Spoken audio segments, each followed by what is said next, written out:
really needs no introduction. Please give it up for John Barrowmen.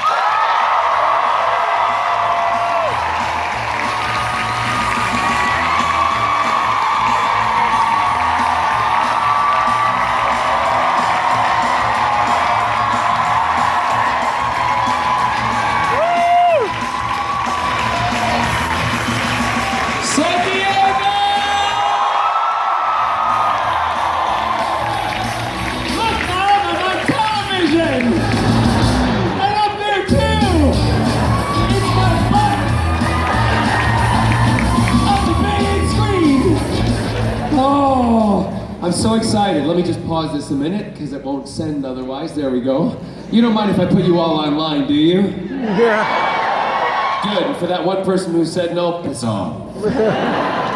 How are we all? There was something in my pocket. I wasn't excited to see you. Oh, don't worry. We can work on that. We got an hour. It usually only takes me 3 minutes, but we got an hour.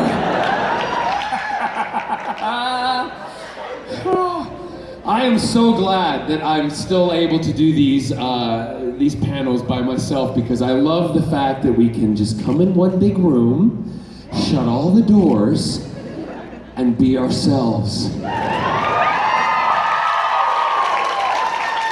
And not give a hoo-ha diddly-doo-dah what goes on out there. I take questions from you guys, know how it works. I take questions from you guys, and I feed off you, just like a vampire. Except I don't have a contagion. Do you like the big picture on the Hilton, the building? Is anybody watching the series? 4 of you. I mean, because my sister and I, we were talking about it, and we were saying, you know, how it could have just been like the one series, the one story, and it would have been enough. Do you think, or no? You're wrong, Carol. She says, shut up. Piss off. Oh, no, so anyway, I take questions, feed off you, and we'll just have a grand old time. And generally, you know me, I feel weird because there's a curtain in front of us. I know. What's that all about? Maybe it's so I can step down here and take my pants off. And I can do a magic mic.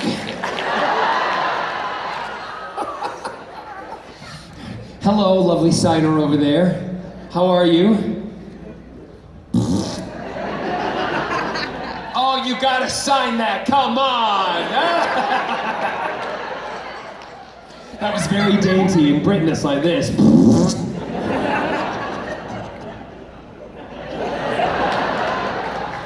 What's your name? Elise. Nice to meet you, Elise. You're gonna have your work cut out for you, let me tell you. Anyway, so where's the microphone? There we are. How are you? I am well, John. How are you? I'm very well, thank you for asking. I'm super, thanks for asking. Yes, we all know you are the superest one of all. Thank you. My question is, should we just call you John, or should we just dress you as All Hail Ra's al Ghul?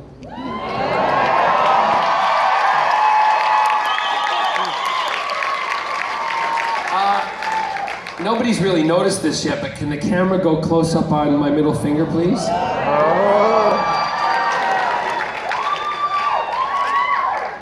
That's to show you that I am really Ra's al Ghul. I had them make me this when we just, you know, I was told that was going to happen in the show. I said, you know, well, can you make me one of the rings, please? And, you know, I'd like to have one of the demon's head rings. And they said, why? I said, so if I'm at the supermarket, if I'm at Fresh and Easy and there's a long line, someone will open a new line.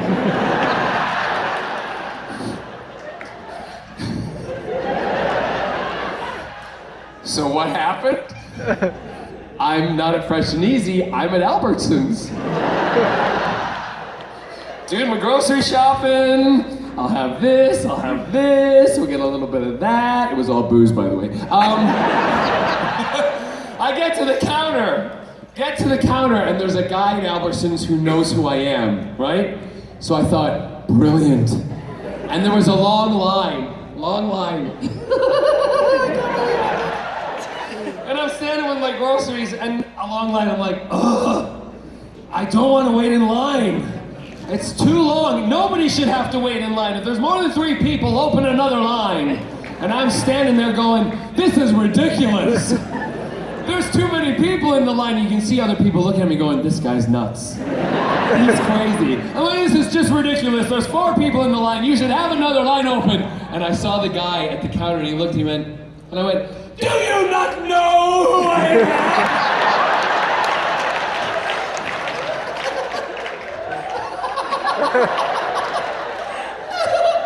And this little woman in front of me, she goes, sorry, honey, I don't. And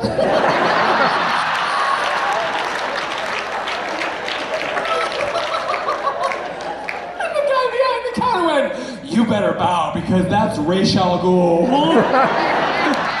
Hail. Come on over here, we'll open the line for you, Raish. Brilliant. You gotta get one of these rings. It opens up doors. Yes. Hi, John. Oh, my life is wonderful. Yes. So, in the beginning of Arrow, it seemed like Merlin, he just had his evil plot. He was going to be this sort of mass murder earthquake machine thing. And then when Thea came into his life, it seemed like he has this pull to be good, do more good things to, keep her in his life. Are you telling me about me or are you asking? That's the next thing. So, is he going to become more sort of enigmatic? Like, it seemed like this season you weren't sure what side he was going to fall on, good. That was the point. Right. That was the point. We wanted you to be going, one moment going, oh, he's changing, he's really good, and then like in a split second going, I hate him! Why did he not, what is he doing? Bim, flip-flopping, left, right, and center. That was what we kind of wanted. But I don't think he's gonna become, Malcolm will never get soft.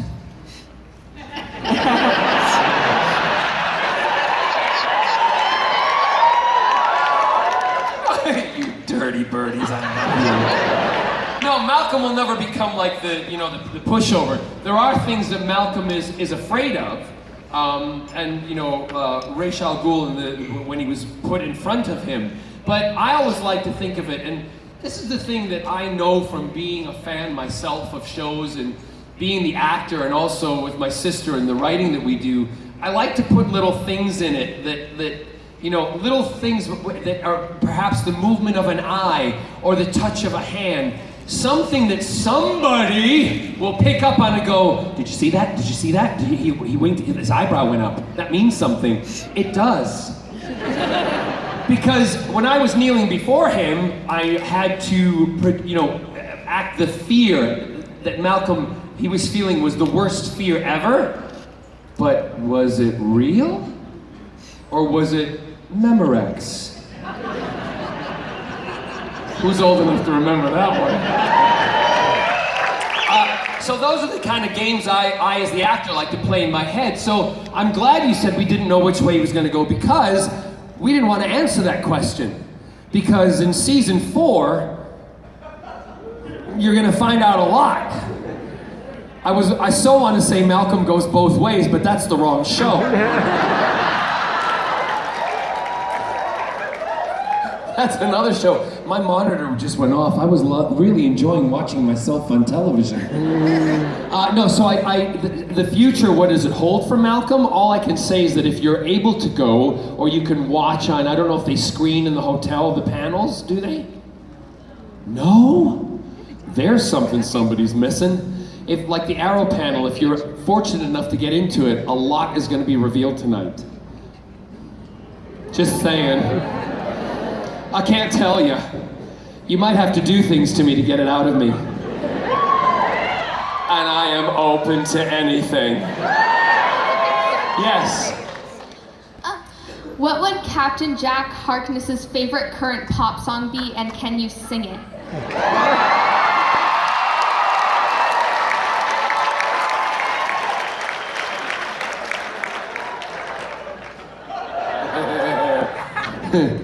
I'm trying to think really quickly of something rude, but it's not happening. Let me think here. When you've been fighting for it all your life, you've been struggling to make things right. That's how a superhero learns to fly. That would be it. That's my one. Thank you. I was out last night, and I went out with the rest of the cast, and we went to a couple of the parties. Consequently, why I'm a little hoarse today. And I had the best walk home ever with Steven. Steven, we put the girls in a taxi in a car, and we did it because they were wearing those shoes that they only could walk an inch at a time. I'm like, give them to me, I'll show you how to run in them. And they're all going, and they look great. Our girls, I must say, our girls on Arrow, the way they dress, and they look fantastic. And they were giving it all gorge, and Steve and I are like, put them in a car back to the hotel. The boys are gonna walk home. And we did. I honest to God peed myself, I was laughing so hard. We bumped into some people that we knew, that we didn't expect to bump into. And they were looking at us like, oh my God, we've never seen this side of you two before. Because both of us were crying, we were laughing so hard. Steve and Amel, you think I like to laugh and have fun and good times? Steve and Amel is funnier than, I was gonna say the F word, but I'm not going to. But you know what I'm saying? He is so funny. And the more you laugh at him, the funnier he gets. I just wish it worked the same way when you compliment him on his body, the less clothes he would wear.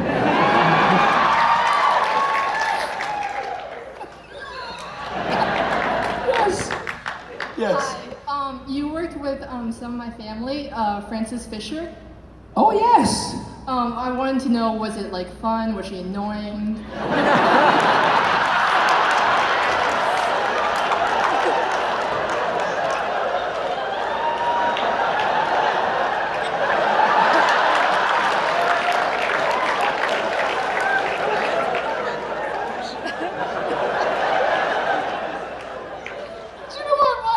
Because that's the kind of thing my nieces and nephews would go, you work with my Uncle John? Was he like totally annoying and embarrassing, or was he really nice? Oh, so what is your relationship to her? My dad's cousin. Your dad's cousin, so she's a little bit further down the family line? Yeah. So if I said she was annoying, it wouldn't matter, right? Yeah, I was showing this to her. No, I'll tell you right now, she actually was really, really nice. And when I met her, she was quite nervous. This was Frances who played one of the roles on the last series of Torchwood. And but she was very complimentary. She liked me. She had to. I was the lead of the show. If she didn't, she was fired. But she was very nervous because she'd never done anything of this genre and the kind of the sci-fi element of it. And she sat and she watched. There was one particular sequence that even Miles and I were doing, and there was the thing that they built in the side of the earth that looked like a great big nunu. You know what I mean? We called it the vagina wall. And we had to do this whole sequence of talking to her, and she was up next, but she stood and watched us, and that was the day that Eve and I, to save time, we did 12 pages of dialogue consecutively. Because it was all in the same place, and rather than cutting and not getting it, and then going back and doing it again, we told the camera guys, look, shoot the angles you have to shoot, because it's all being shot from the front, and like I'm standing here and the big vagina was in front of me. There's something that you will not hear me say all the time.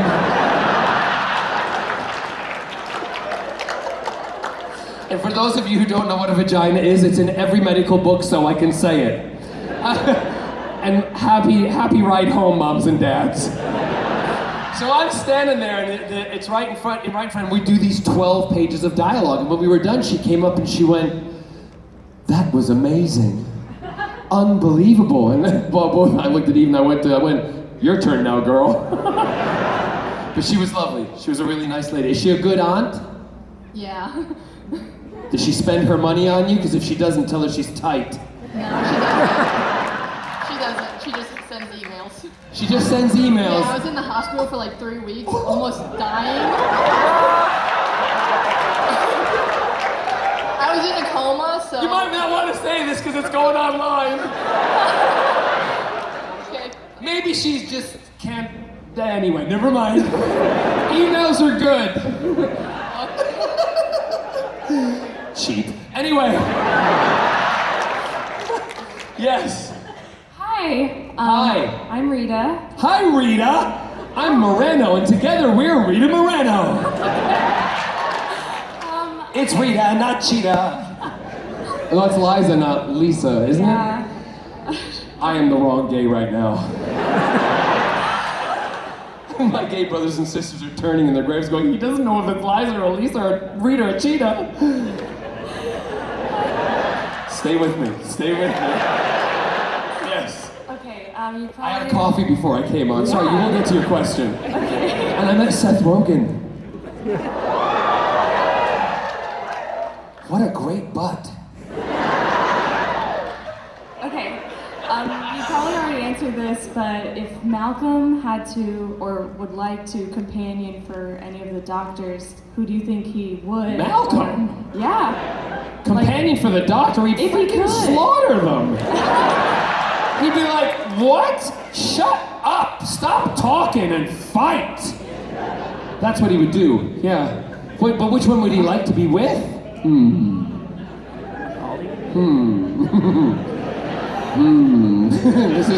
This is terribly inviting.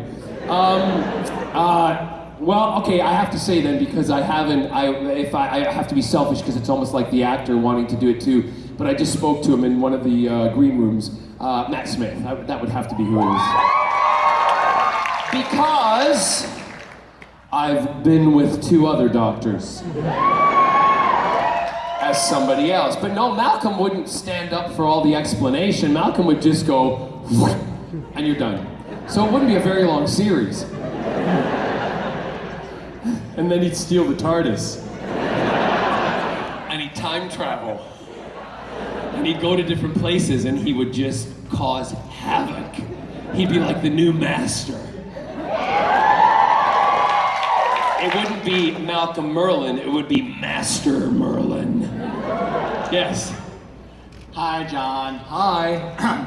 First off, I just want to say I loved you in The Producers. Thank you. Being in The Producers was just amazing. Say that again? You being in The Producers was just amazing. Thank you. How was your stint on that, like in that small little role? Because every time I mention it to people, nobody ever seems to notice it. Nobody ever seems to notice that you were the blonde-haired, blue-eyed boy singing Springtime for Hitler in Germany. That's right. I'm glad you didn't say the blonde, blue-eyed Nazi. It sounds a lot better saying boy, doesn't it? Yes. I was half tempted to. That's all right. We were. It was a lot of fun filming that. I got to work very closely with Mel Brooks. Mel Brooks is very funny. And there was one day we were rehearsing and we didn't realize. If I've told you this story before, I apologize. But we were rehearsing on the other side of the Brooklyn Bridge, and we were rehearsing in a big gated area, and it was probably like a gated area about the size of this room. And we were all in costume in this fenced-in area, and they decided rather than sitting around and waiting till we went into the studio area, we would rehearse.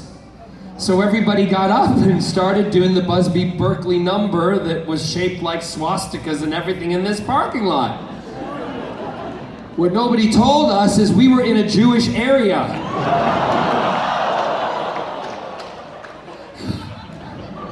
Why the hell would you rehearse a movie like that in a Jewish area? The people in the neighborhood started coming up to the fence and leaning and just looking, no smiles, nothing. And then Mel Brooks came on, he went, Jesus Christ, everybody get in here, you're gonna get killed!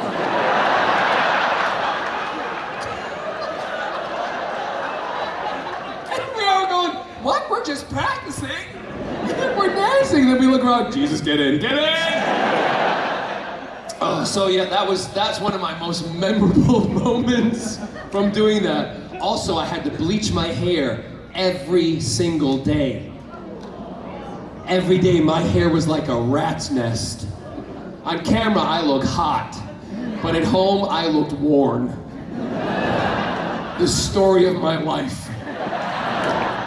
Yes. Hi, John. I'm Hi. Katie. Hello. From a distance you look like Felicity. That's the point. Oh, you look awesome. Thank you. You're welcome. And because I'm dressed the part and I'm intrigued and your life is an amazing story, I want to know if there were any fun behind-the-scenes stories for Arrow. Stuff that may or may not make it to the blooper reel. Talking to. There's always stuff that doesn't make it to the blooper reel. I don't know how much have you seen, is there the blooper reel on the current DVD release, is it? Have you seen it? There's some bits floating about online, and there's one where we're doing the sequence. I don't know if they've kept it in because I don't know what the DVD box is rated. But I'm gonna tell you.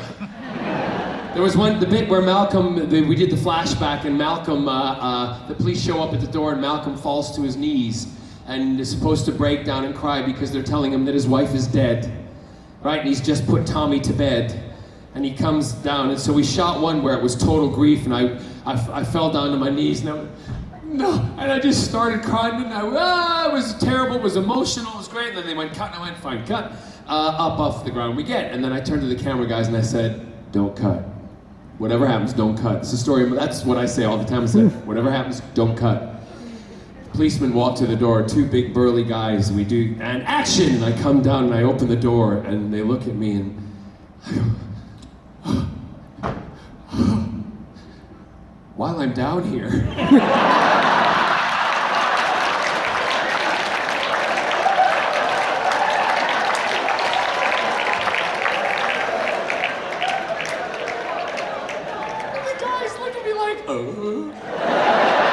They don't know what to do because they're not allowed to speak, you know, they don't have a dialogue part, so they're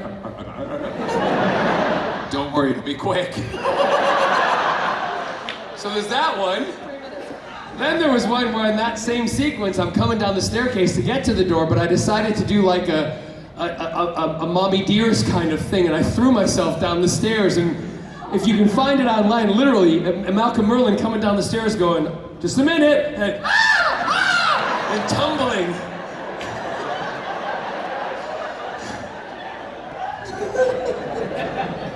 Meanwhile, the whole crew is going, he is fucking crazy. But yeah, and then there was the last one that I loved. I love this. We're in Nanda Parbat, or as Katie Cassidy likes to call it, Amanda Poorbutt. Doing a scene and she had to say the speech and she said, so where is Nanda Parbat? That's what she was meant to say, right? And we did all the dialogue and we're bantering back and forth and Malcolm's explaining all this stuff to the rest of the team, and then we turned to Katie for her line. She goes, where is Amanda Poorbutt? And rather than cut, she just goes, I'll do it again. She goes, where is Shamanda Poorbutt? Again, do it again. Where is Fernando Parbat? What's her name again? We're like, it's not a her, it's a place. The best was we're walking through the corridors of Nanda Parbat, you know, when we're escaping, and we have Oliver with us, right? And we're all meant to come out. Malcolm was meant to be taking up the rear.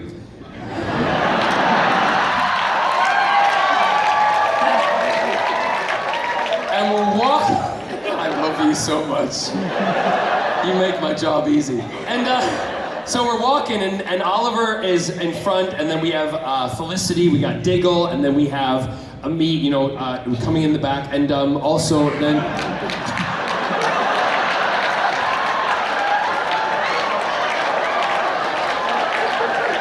I did not mean that way. But I love you. And I said to Katie just before we rolled, I said, Katie, just jump up, straddle me, and go out and go, oh, oh, oh, like you're riding me, okay? She's like, what? I'm like, just do it. And when Katie, you put her in a panic position, she just does it. She's like, okay. So we get up and we hear action, and they're all walking out, and you hear Oliver go, everybody this way. And I walk out with Katie Cassidy going, Laura! And I walk right up the middle of everybody. Well, Emily just went, oh yeah. David went, Barrowman, and Stephen went, oh. If that is still on the blooper reel, it's beautiful. Those are a couple of them. Thank you. Yes. Oh.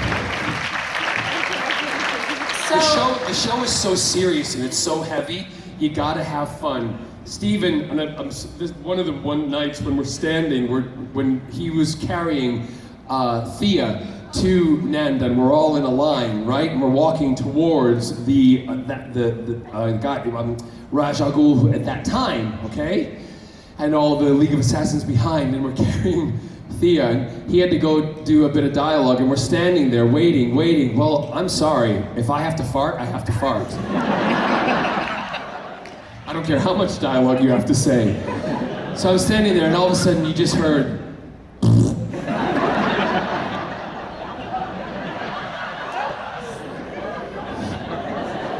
And David looked at me, and went like this. And I went. And I turned to him as Stephen is doing the dialogue, right? Still talking, and I go, they don't smell. And David, like we're having a conversation, went, mm-hmm. Mm-hmm. And just before we're about to cut, Stephen, who obviously heard all of this, turns around and goes, fart in my mouth and prove it.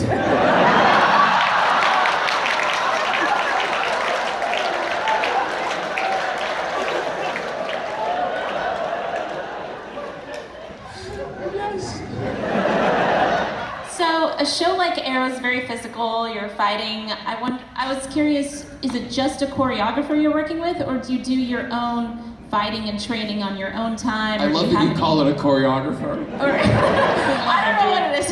Or...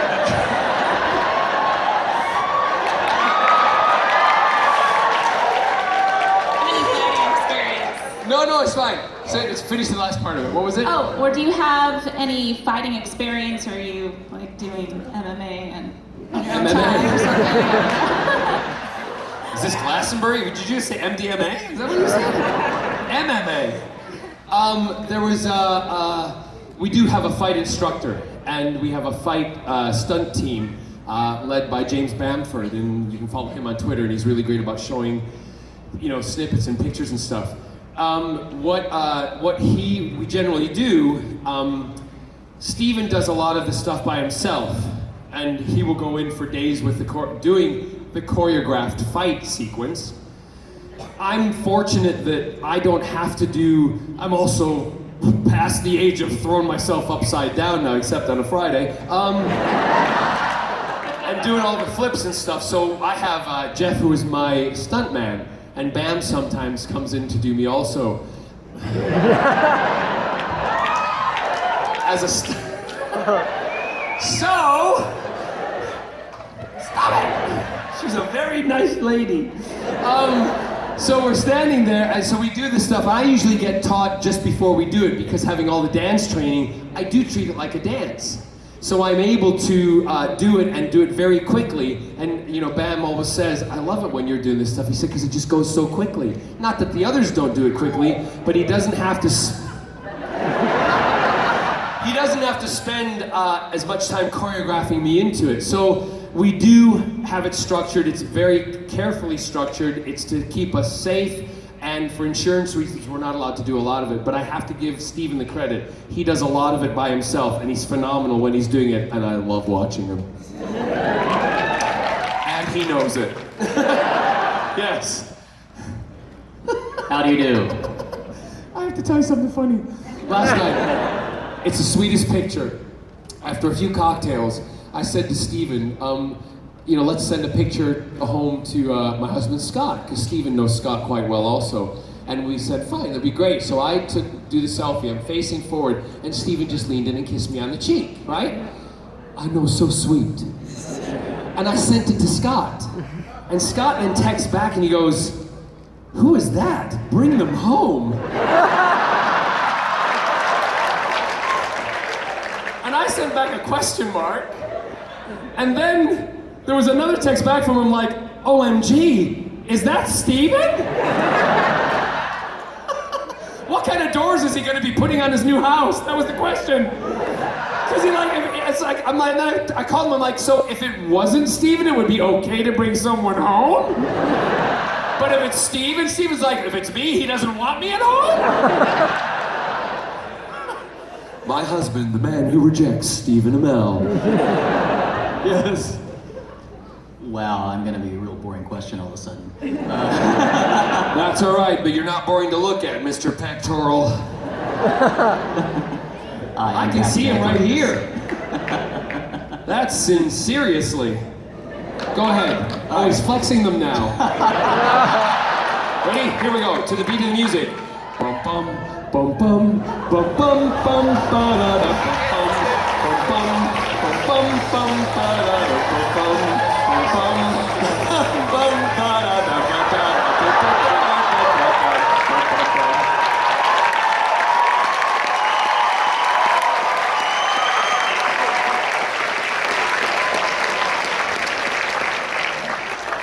Thank you for that.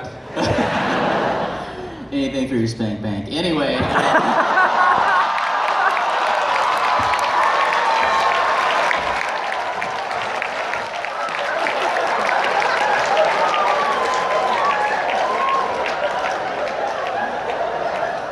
You know, when they asked him, I was thinking it, you said it! Yes. in my question, they really didn't think it was going to be like this at all. No, not at all. Nothing's ever like you think it's gonna be, trust me. Not in my world. What's So, the on a question? boring question. We've heard you sing a lot of Les Miserables online and things like that. Do you plan to have any more licensing with those songs and things like that? And say, how well do you know the confrontation, things like that? Wait a minute, was it me or I didn't understand that question? My licensing with the songs? I'm sorry, was I speaking Korean again? Okay,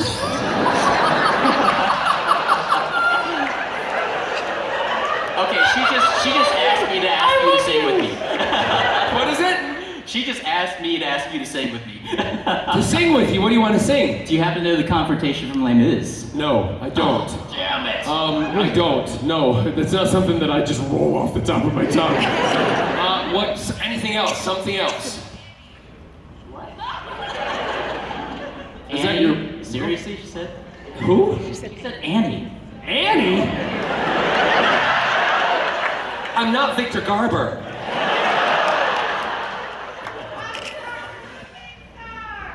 Who? I didn't understand that. Some sort of